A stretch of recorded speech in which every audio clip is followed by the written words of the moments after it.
Okay, artist Muhammad Adam eessa badee eessa dhabame namni waa'ee keessanii hedduun beeku dhugaa dubbachuudhaaf sirba keessan baadiyyaa keessatti namni dura geeffachaa ture. Zabanni takka ammoo waqtiin isin sirba baasaa turtanii zabana fiidiyoo kilipiidhaa fi maal hin jirre waan ta'eef sirba keessan namni muuziquma dhagaa ture sagalee dhagaa ture irra baay'een namaa fuula keessan hin beeku. Zamanni sun zabana viidiyoo waan hin ta'inii fi eessa baddanii eessa turtanii haala akkamii keessa jirtanii maaltu isin qunname maaltu isin mudate kaja'u namni hedduun gurraan qabu waan ta'eef haala keessa jirtanii fi bakka turtan osoo nutti himtanii dasna jaa yoo sagaleen kee jiraate itti naaf fa'a. Wallahi shanjiti ya ani hidha oduman addunyaa jiru hidha miilaan deemanii hidhaman keessaan ture. Haalli qabsootii fi haalli humna xiyyaa wal naagituu didee akkam taanaatu manaa na baase. Jaartiin xiyya marraa takka heerumtee bar deebite ammas deebitee naa dhalte. Taraamma hidhaa tanaa wajjin marraa lama jechuun jaartiin xiyya baatee heerumuun jechuun. Innaayi barbaachimaa mootummaa sirna badaa dabree keessa waan na mudatee fi waan akkaataa rakkoo na mudatte tanamutti himatuun taane rakkinaaf obbolo isa koo eenyuun na dhiiftee harka guurrattee kophee kaatee kajuusan beeki mudannoo hamtuudha mudannoo jabduudha. Bara rakkoo himatuun yoo himatte balaa sitti taatu katti himattee fi sitti irratti illee balaa taatu ciniinnadhee keessa kutee waan ta'eef na qofaa miti Oromoon numan dubbatin malee irra guddaan isaanii sanuma garuu wanni ani itti obsaa turu namuma dhumeetu na obsisiisa hatti du'ee ni jiraati lubbuun jirta yeetumaan ibsa barsiisee deemaa ture. Ani dhaggeeffata Umar Suleemaniin ture jalqabumaa sirba seenaatiin dhaggeeffadha. Roorroo daangaa diinaatiin wal qabsiiseetiin tanuma as jirtuutu Oromiyaa guutuu jira Oromoo guutuu jira tajettuun na dhagahame odoo akkamiin tahan galman geessu gaafa akkam taanaan galma geesse akkamiin tahattiin deebi'a je'eetiin akkam taanaan dhufte mana keenyaa nu fuute kajuusan sirba san dhaamsa saniifin sirbe ani du'aafiif kenneetiin if jalaa badeetiin durin jirree horsiisee xiyya dhiisee aadaa ormaa jabeesse tolee nyarqoo duutee hachaa cobsiise lubbuu kalee baddeen manaa nu baase faana dhawaa boolla buutii nu buuse nu hordofaa warri ergaan tun geesse ani akka du'attiif kenneetiin dhaloonni qubee kun akka na hordofan dhaammadheen ture yoon du'ellee beeke dhaammadhee dhaamti kiyya sanumaa jechuudha. Odoon lubbuun jiruutiin dhaammadhee boodarra immoo naannoon takka yoo fayyaa dhibee qabaate naannoon takka dhibee dawaa qabaatuun ooltu akkuma naannoon kun jirtu naannoon biraa jirti tajettuuniin odumaan deemu haa du'u malee bakkatti duutiin dhufuun fafajeetiin akkasitti tarkaanfii fuudhaa ture tarkaanfiin fuudhu tana keessatti immoo waa meeqan na mudate deemee Oromiyaa tana dura haga baay'attu Oromoon haga baay'attu Oromiyaan haga bal'attu kanaan dura laalee ifaan kana laale sanirratti yaada kennuu danda'a malee naannoo takka daladheetuma asumatti yaanni kiyyanii dhiphata waan ta'eef jeetiin deemaa ture. Gaafan qabamee wallisa alii birraa afaan qamarfaanuu biyya keessa yaani ati maaltu si oofe jedhanii inni roorrisanillee hedduun qaba. Garuu wanni inni an harkadhe bagaan deemee sababa bal'aa kanaan qabaa. Oromiyaa bal'oo tanaan qabaa edaa qabsaa'onni lubbuudhaaf Oromiyaa tanaaf dhumanii edaa abdii Oromoo bal'aa tanaa qabanii fi akkasi gootummaa hamilee guutuudhaan qabsaa'anii tajettu na dhagahamtee saniin booda bal'isee yaaduun ifaan Oromiyaa fi Oromummaa harkee Oromoo bal'ina heddummina siidha. Garuu hagaan deemu nama xalayaa Oromiyaadhaa taniin an caffeerraa fudhadhe na harkaa ciree hundaa jira. Ummata gowwaarraa nu fidde federaalarraa yoo fidde malee ummata gowwaa ni gowwoomsite nama naan jee wallamnee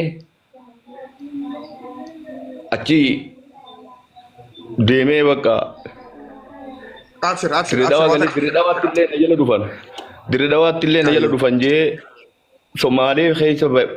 Somaalee keessa ture Jiddumaanii eegas deeme. jidduutti si qaba artistii keenya jidduutti si qaba uummanni keenya kaasee jirtan warri boo jirtan ashangullitti boochaa dhiisaa warri akkaawuntii isaanii gargaarraa bira dhaabbanne jechaa jirtanii anis yaadni kiyya sanuma warri akkaawuntii gaafachaa jirtanii akkaawuntii dhuunfaasaa karaa ittiin isa bira dhaabbannu karaa ittiin isa gargaarru isaan gaafadha akkaawuntii isaa kallattii nutti haayimu akkaawuntii isaas gubbattiin barreessa warri bira dhaabbachuu dandeessan ammarraa kaafnee bira dhaabbanna dhiifamaa kana itti deebina haasa'u kana yoo akkaawuntii dhuunfaa keessanii qabaatan natti himaa akkaawuntii gargaarsa dhuunfaa ni qabdanii akkaawuntii bana baankiidha. Wallahi obboleessa kiyya fitti amanu walirratti amanu jeelammaa magarsaa beekta. Ani ammaani dhaabee unoo wanni orjinaala maali naashinaal ID jaaniiti na duubaa ka dhufee jira hoggaan gabbeef baadiyyaarraa dirree gaalurraa mastaaqaa baafadhe dhufne guunne ilaa ammaa nuun kennamne arrallee achuma oollee ta obboleessa kiyya mucaa adeeraa kiyyaa haaddana dura na gargaaraa ture na bira jira sanumarratti kuma takka shantama naaf saabu takka kuma takka shantama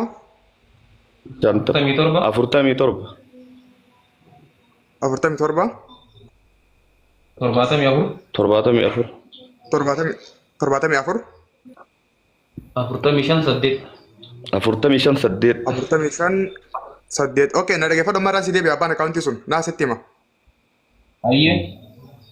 kuma takka shantama shanta 47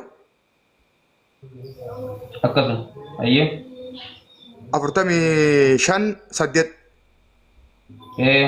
sirriidha jee maqaan akkaawuntiidha eenyu Mukhtar Mahmud Umar Mukhtar Mahmud Umar Mukhtar Mahmud Umar uummanni keenya kaasee jirtan obboleeyyan kiyya koomentiin cufnu lakkee artistii kana akka jaalatanii hin beekaa ilmi namaa karra kanneen jiru keessattuu artistoonni keenya namoonni gurguddaan Oromoon qabdu tokkoon tokko isaaniitti osoo as gubbaa kafinu ta'e wallahi halkan guutuu bu'aa bultanii mee ammumarraa kaasaati warri dandeessan waa'ee gurbaa kanaan haasofne baay'ee weeganaa waa'ee hedduu haasa'uu teenya dhageeffattanii maalitti hidhamee akkamittidhaa keessaa bahee manni bareedaa nama inni keessa jiru kun mana isaas ni fakkaataa akkatti mana kana keessa galee nama kana biratti dhufee yoo hundi gara qabarraa kaasee haasa'uu jennee wallahi ni boochan hundi keessanuu ni boochan mee ammumarraa kaasaa warri biyya Arabaatiis warri biyya Faranjiitis ka biyya keessa jirtan hattaa ijoolleen teenya Somaalee keessa isinin beeka gargaarsa irratti duban deebitanii nama keessan harka qabu irratti duban deebitanii nama doolaara 5 doolaara takka qarshii 5 qarshii 10 eebirrii nagaafatee eebirriidhaan Somaaliyaa keessa taa'ee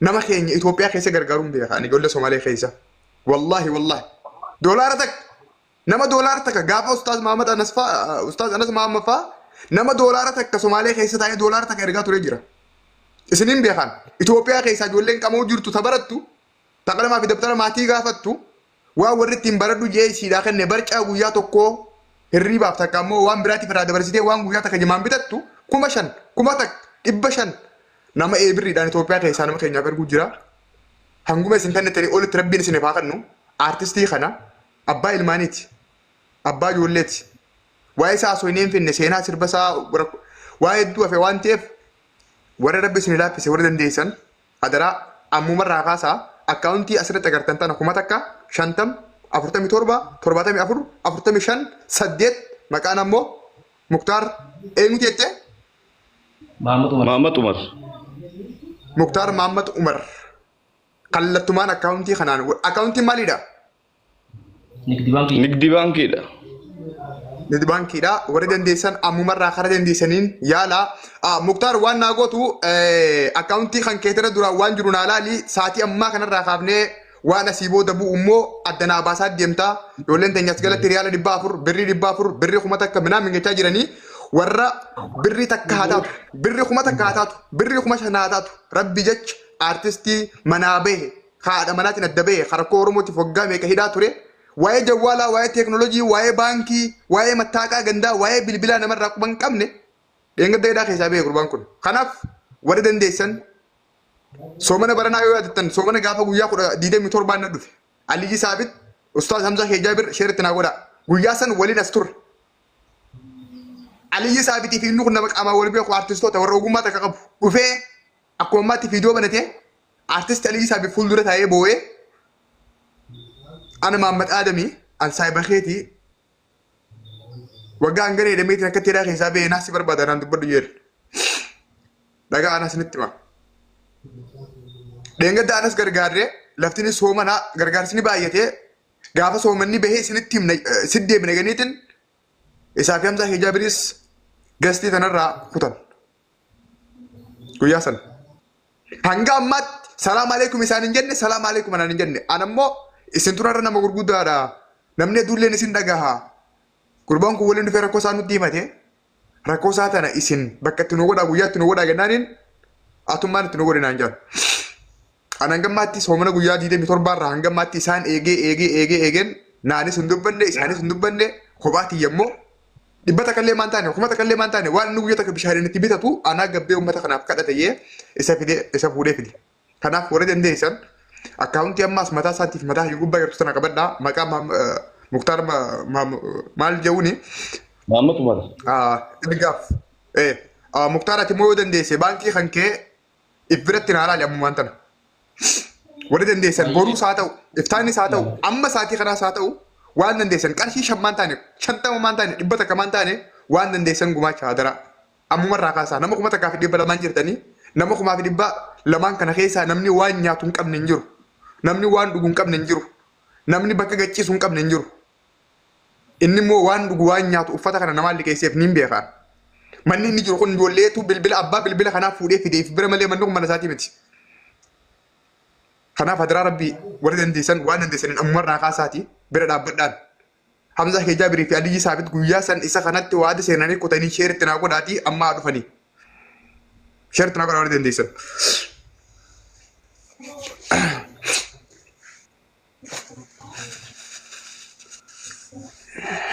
It's okay. Rakkoo miti. Akkaawuntii keenyaa eeggati Muktaar kiyya waan amma dubaansa seenu. Warri as galatti maqaa hanga maqaa maallaqaa naa barreessu jirtan galatooma. 5,000 10,000 hunda keessan argaan jira. Birriin ni jirti Muktaar. Ni jirti. Lakkoofsi birriidhaa suni wayi bilbila ammaan tanaa kana keessa jira. Bilbilanis nu jeeqa waan ta'eef. Keessaa hin baasa bilbila kana keessa jira. Baafnee Bilbila kana deemnee keessa yoo baafte duboo. Daataa maal taaree? daataan kan biraati yaa rakkoon qabu. Akkas taanaan lakkoofsi asuma keessa haa taa'uti. Bilbila kana mataa gubbaa gad harkiftee mallattoo xayyaara irra kaa'uu ni dandeessaa? Siibitti kan bilbilamneef. Osuma as keessa hin baane jechuudha. Osuma as keessa hin baane osuma siibii keessa hin baafne. Osuma akka jawwaalli kun taa'u jiru mallattoo xiyyaara ni beektaati. Kan jawwaala mataa gubbaa gad harkisanii bakka ifaa ibsanii bakka daataa banatanii sammadditti mallattoo xiyyaara waan nyaamu takka. Akkasii kanarratti namni bilbileef akkas godhe ayyaa ammumaan tana suuta kottuuti bilbila kana mataa gubbaa gad na harkisi. Bakka lookshinaa jira, bakka ifaa jira, bakka daataa jira waan ta'eef mallattoo xiyyaara irra naa keessa mallattoo xiyyaara jechuun akka namni sitti hin bilbille osuma siibiin jawwaala keessa jiru akka sitti hin bilbilleef. Ayyee. Ati daataa damo kutaka daataa damo waa'ee fiidha jawwaalli kun. Daataadha. Dhis akkas taanaan hin danda'amu daataa cufama waan ta'eef dhis hin danda'amu. Okay hadiraa warri asirra jirtan siibii sirriitti hin bilbilinaa eebirri qofaaf itti naa fayyadamaa. Okay lakkoofsi eebirri natti himama rakkoon qabu dhis akkasumatti. Muktaar.